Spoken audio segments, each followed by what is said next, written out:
Phrases like take a break and self-care dominate conversations about well-being. There exists a silent battle that can't be helped by those methods, and many never know about or comprehend. It's the relentless burden of medical fatigue created by the constant vigilance required to keep oneself alive. From the meticulous routines to the intricate balancing act of managing symptoms and treatments, and the relentless cycle of appointments and advocacy, all for a life where even the most basic functions demand unwavering attention and effort. It's exhausting. The loss of control, the erosion of identity, and the overwhelming fatigue of staying alive emerge as adversaries threatening not just physical well-being, but also mental and emotional resilience. Chronic illness takes a toll on every aspect of a person's life, overshadowing moments of normalcy and joy. It's an internal battle that often goes unnoticed, but deadly if ignored.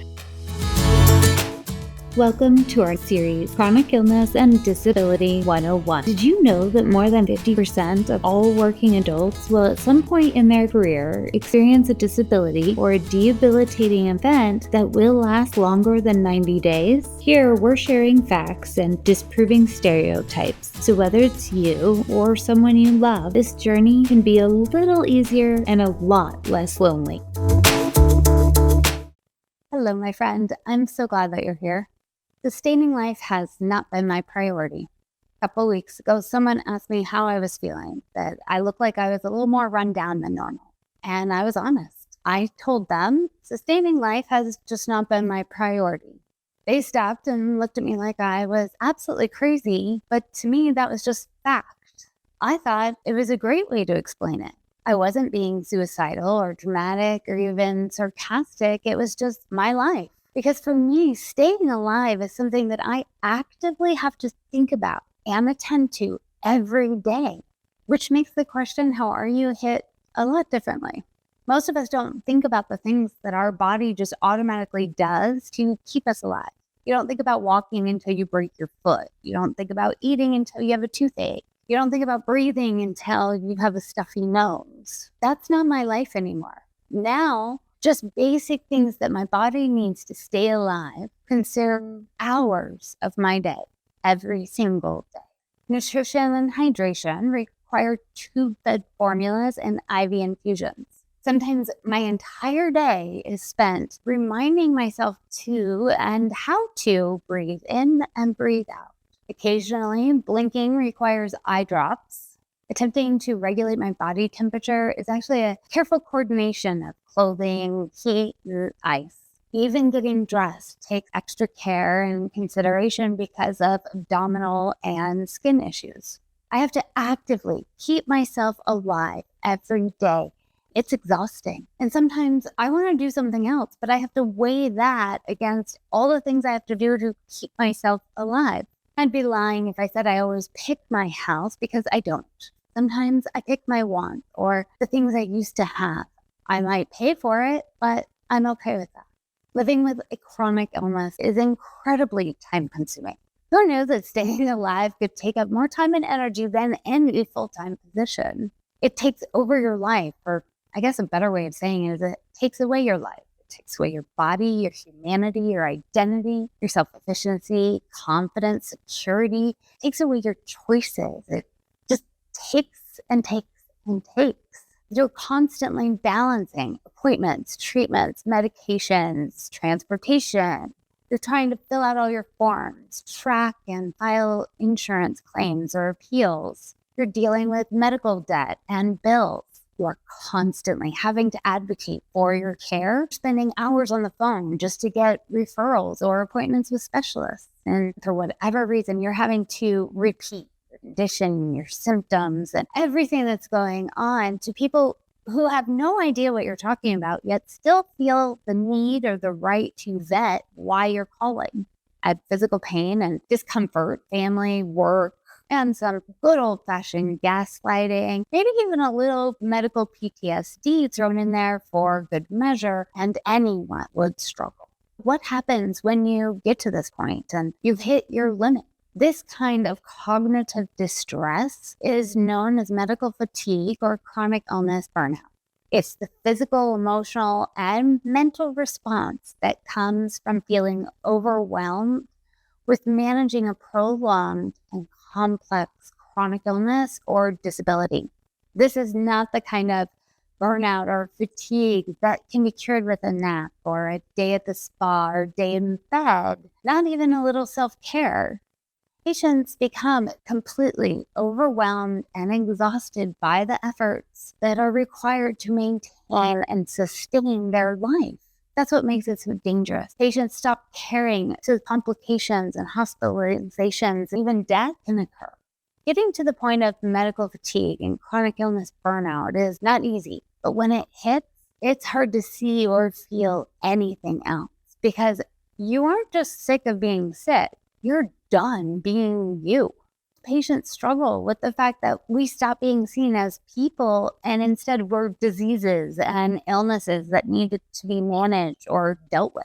We lose control over our body, our life, even our mind.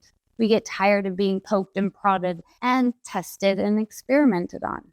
We're tired of not having answers and never really getting better. We're tired of the loss. We're tired of feeling inconvenient or like a burden to those around us. We're tired of needing help. We're tired of not feeling like a person. We're tired of being broke. And we're tired of not being able to do so many things.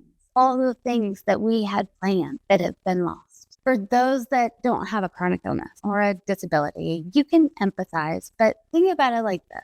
Close your eyes and imagine your busiest day, all the things you're doing, all the balls you're juggling in the air.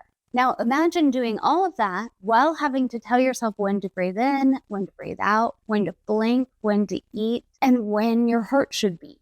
Without taking a break or missing a beat, you have to read and learn how to program a very intricate new technology.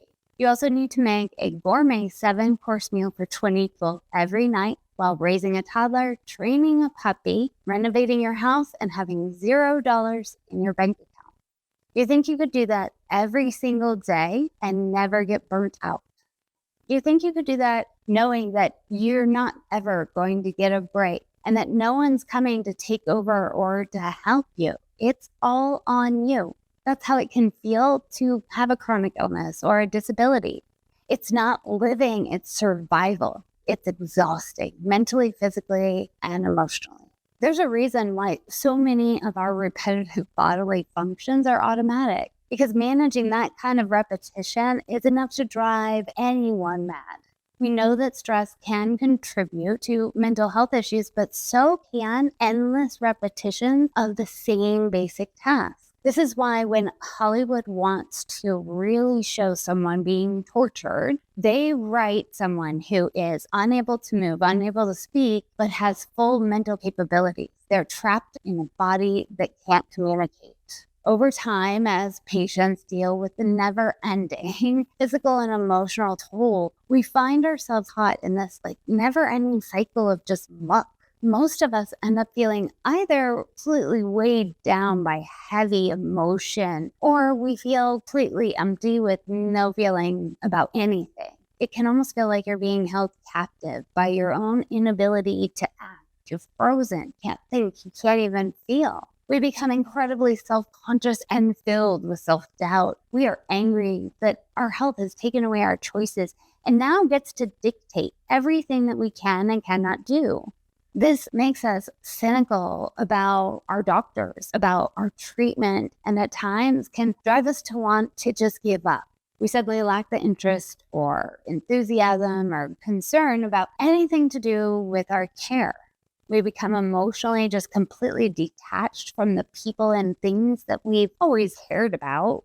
Most of us will self-isolate and then procrastinate or ignore and cancel important treatments or doctor's appointments. We don't even care about our symptoms or if they're getting any worse. It's an overall sense of emotional, physical, and mental fatigue and just becomes the only thing we can see.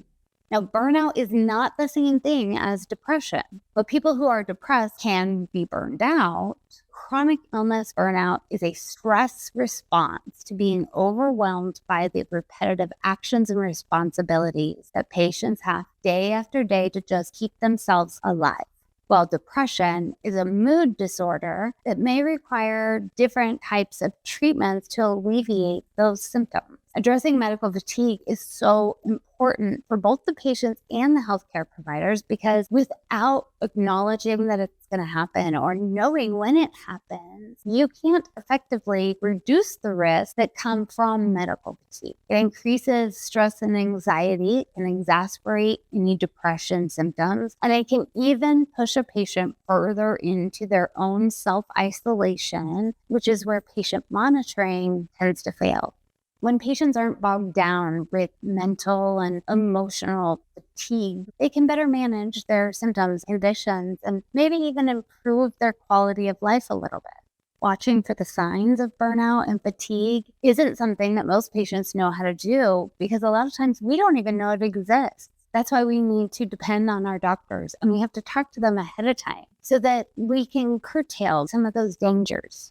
The standard answer to managing medical fatigue or chronic illness burnout probably sounds a little familiar, and something like focus on small achievements, but don't give yourself too many things to do. Don't focus on activities and tasks that you can't do, but always make sure that you're setting stretch goals for yourself.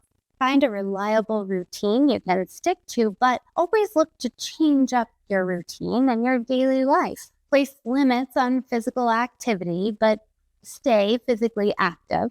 Step back from medical appointments and testing for a while, but don't miss any appointments or testing. Make time to do non-medical things, but always prioritize your health. Incorporate physical and emotional rest, but don't allow yourself to stay down or inactive for too long. Be gentle with yourself, but push yourself. Now that this is clear as mud for us all, what I've learned is that it always comes down to what is best for you in your situation.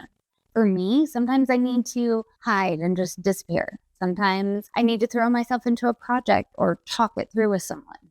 Sometimes, even though I know I'm going to pay dearly with some horrible consequences, I go ahead and eat, or I do things that I know are going to exhaust me just because I want to feel a little bit of humanity. Consequences, be damned. There's no one way to experience mental fatigue, and there is no one-size-fits-all solution either. To really mess with you, what I found is that each instance or occasion of burnout or fatigue is completely different. And because of that, you need different things to get through it. So when you're stuck there and when you're drowning in that, the only real thing you can focus on and pay attention to is the concept that all you can do is all you can do, and that's okay. They say that the best way to treat medical fatigue or chronic illness burnout is to prevent it. And while recommendations on how to do this are about as clear as the treatment recommendations we just discussed. But here are 5 things that I have found that actually work. Number 1, find your people that get it. Family, friends, loved ones, clergymen, doctors, even mental health professionals, they can empathize and they can listen, but they don't really get it. You need people that have walked this path, that have lived this personal hell, that when they say, "Oh, that does suck," or "Oh, I've been there," they actually mean it. The chronic illness community is full of amazing, supportive people that will give you what you really need to feel validated, seen, and a lot less lonely. Number 2, have a person, someone in your life that knows that if you look at them and you say, "I'm in the bad place," they know exactly what you need. They know how to stand in the gaps and to hold you up when you need it. They can advocate for you, help you manage insurance or appointments. They will share this heavy load with you and never make you feel ashamed or guilty as your chronic illness fluctuates. Let them be your safe place. Trust them, because there are going to be times you will need them to be your eyes, your ears, and your voice. Number 3, appointment your way. You may have lost control over your health, over your body, but you can still control how you schedule and attend your appointments or testing. Some people prefer to limit the number of appointments or tests in a week. They focus on what's critical and what can be scheduled out a lot farther. Others, like me, prefer to appointment stack. But if I'm going to go in and have an appointment or a test in person, go ahead and just stack my whole day full of them. My recovery might take a little longer. It might wear me out a little bit more, but I'd rather have that than the back and forth. And it means I get longer breaks between appointments. Number 4, self-care. It seems like it's the catch-all answer for everything lately. And to be honest, it only helps if it works for you.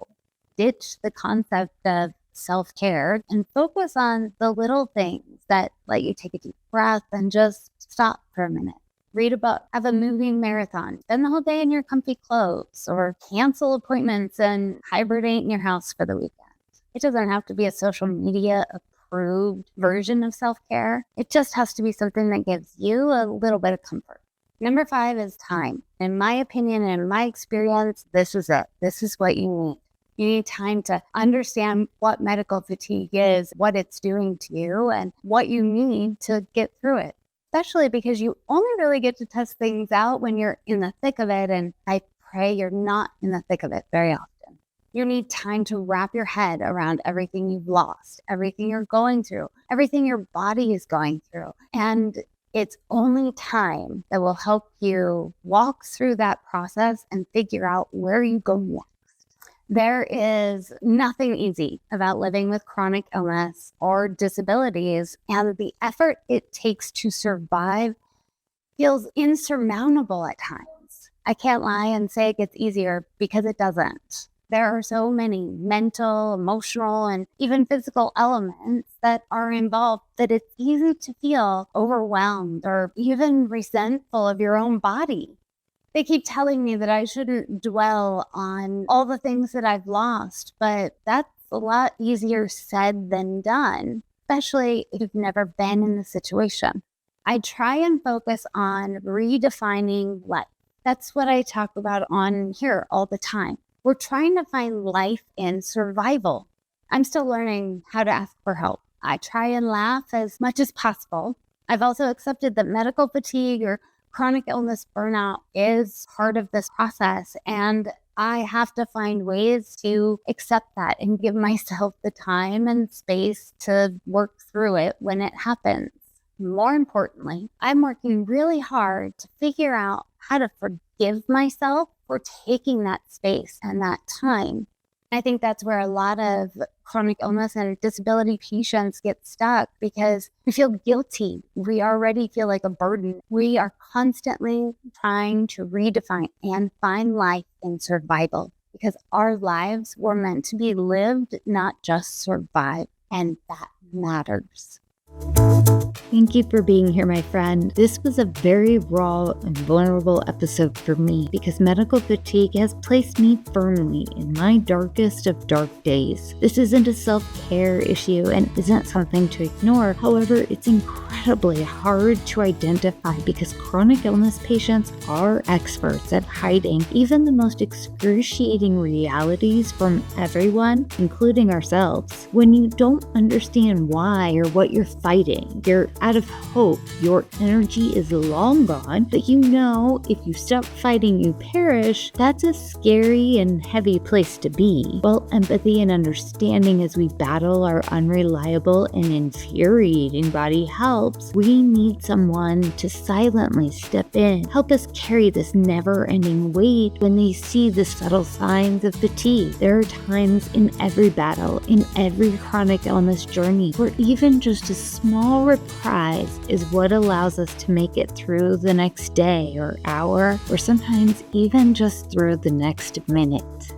In the next chapter, we're going to discuss the medical pain scale and how it can create more confusion than clarity by not measuring what it's supposed to. Join me on socials for more ways to find life in survival, extra content, recipes, podcast sneak peeks, and more. Don't forget to subscribe so you know as soon as the next chapter is available. In the meantime, take care of yourself, my friend. I'll see you soon. Accessibility matters, so every podcast episode is available on your favorite platform and as a video with captions on YouTube.